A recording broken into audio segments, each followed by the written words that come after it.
కర్మ. కర్మ సిద్ధాంతం ఏ విధంగా ఉంటుంది?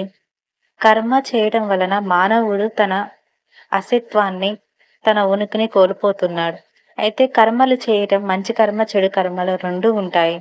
అవేంటో ఇప్పుడు ఈ వీడియోలో తెలుసుకుందాం. కర్మ సిద్ధాంతం గురించి శ్రీకృష్ణ భగవానుడు భగవద్గీతలో అర్జునుడికి బోధించారు. ఏమని అనగా ఒక చిన్న కథతో అతను బోధించారు. కర్మ అనేది ఒక వేరే అధ్యాయంగా 11వ అధ్యాయం అన్నమాట. ఒక గ్రామంలో రాముడు అనే రైతు ఉండేవాడు. అతను చాలా మంచివాడు. అయితే ఎవరైనా సరే అతనిని సహాయం అడిగితే వెంటనే ఆ పని చేసేవాడు. ఒకరోజు అతను పొలంలో పని చేస్తుండగా ఒక పాత పర్సు దొరికింది. అందులో ఏముందనుకున్నారు? అందులో చాలా డబ్బు ఉన్నది. ఆ డబ్బు ఆ గ్రామంలో ఉన్న రాముడు, ఆ రైతు అతని కోసం ఉపయోగించకుండా తను ఇంకేదైనా మంచి పని చెయ్యాలనుకున్నాడు.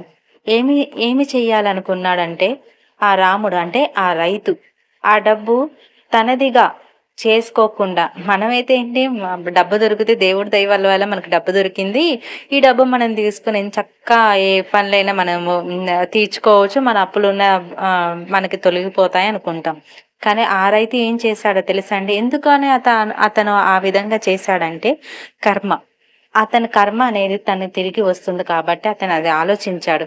రాముడు ఆ డబ్బు తనది కాకుండా, తన సొంతం చేసుకోకుండా గ్రామంలో ఎవరిదో తెలుసుకోవడానికి నిర్ణయించుకున్నాడు. కానీ మనం ఆ పర్సన్ నాదే అనుకొని మనమే తీసుకొని ఆ డబ్బులు ఎవరు అడగరు కదా అని మనం ఆ డబ్బును మొత్తం ఉపయోగించుకుంటాం.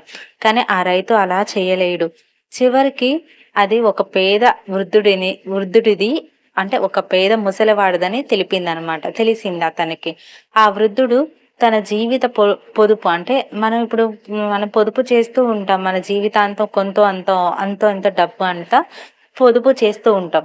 ఆ పొదుపు అంతా కోల్పోయి చాలా బాధపడుతున్నాడు. చూడండి ఇక్కడ, ఆ బాధపడుతున్న అతనికి ఆ రైతు ఎంత మంచి సహాయం చేశాడో.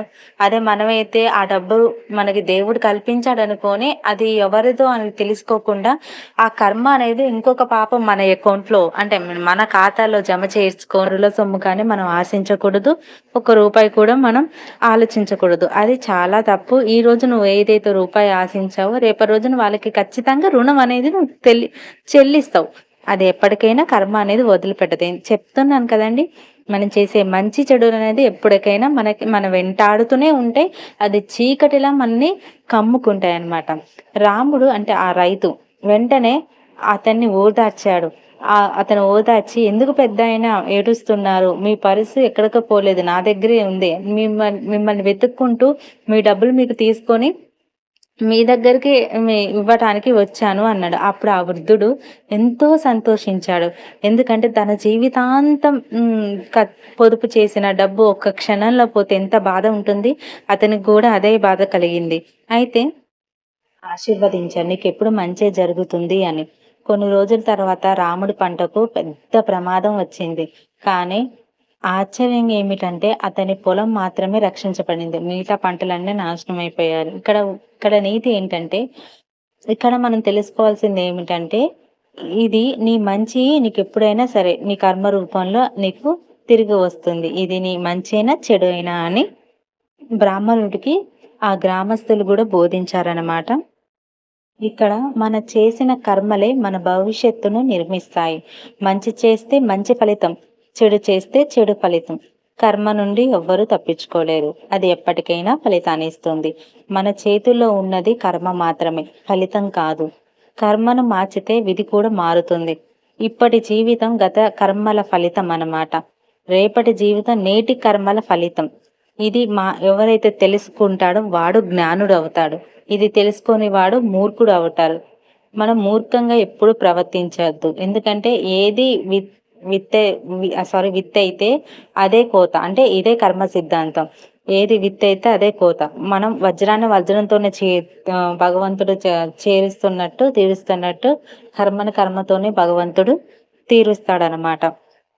పనులు కానీ అన్ని కలిసి కర్మగా మారుతాయి.